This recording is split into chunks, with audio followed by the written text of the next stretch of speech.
আমি থাকব না। কণ্ঠে ও কলমে আমি রত্না। এই পুরো পৃথিবীর একটা অংশ জুড়ে আমারও অবস্থান রয়েছে। এত এত সৃষ্টির মধ্যে আমি মানুষ হিসেবে পরিচিত। পরিবার, সমাজ, মানুষ, সন্তান এখন আমাকে নিয়ে প্রচণ্ড ভাবে। আমিও এদের চিন্তায় সবসময় মশগুল থাকি।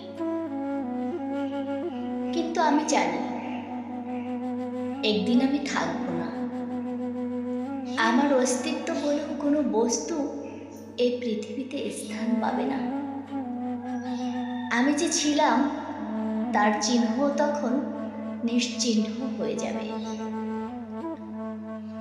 আমি না থাকলেও প্রতিদিনের মতো সকালে সূর্যোদয় হবে আর সন্ধ্যায় সূর্যাস্ত হবে। নদী তার স্রোতের বেগ আগের মতোই রাখবে।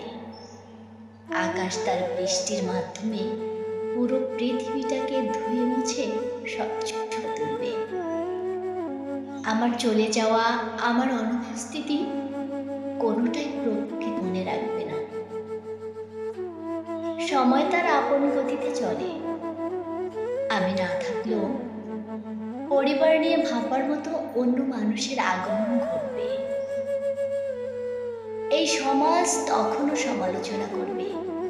কিছু মানুষ তখনও আক্ষেপ দেখাবে। সেই বন্ধুটিও তার আপন ঠিকানা খুঁজে নেবে। আর আমার সন্তানেরাও তখন নিজের মতো করে চলতে শিখে নেবে। কিন্তু ভাবনার সেই ব্যক্তিটি আর আমি হব না। সুতরাং আমি নেই বলে কোনো কিছুই থেমে থাকবে না। প্রতি বছরের ন্যায় গ্রীষ্ম, বর্ষা, শরৎ, হেমন্ত ও শীতের শেষে বসন্ত চলে আসবে। বৃক্ষরাজিতে নতুন পত্র পল্লবের সমাহার দেখা দেবে। বনের মধ্যে তখনও কোকিল গান গাইবে। ফুলে ফুলে সুশোভিত হবে পুরো পৃথিবী। কিন্তু এই আসলে আমি বলে পৃথিবীতে তখন আর কিচ্ছু থাকবে না।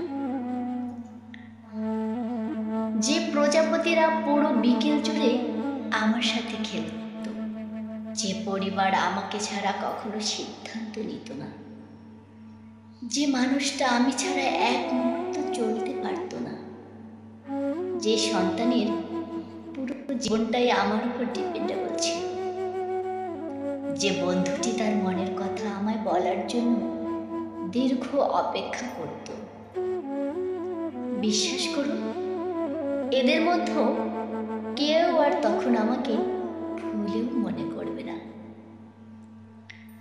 সত্যি বলতে আমি না থাকলেও এই পৃথিবী, এই প্রকৃতি, এই সৌন্দর্য, এই মানুষ, এই সংসারের ভালোবাসা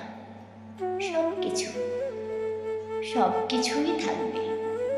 শুধুমাত্র এই আমি থাকব না।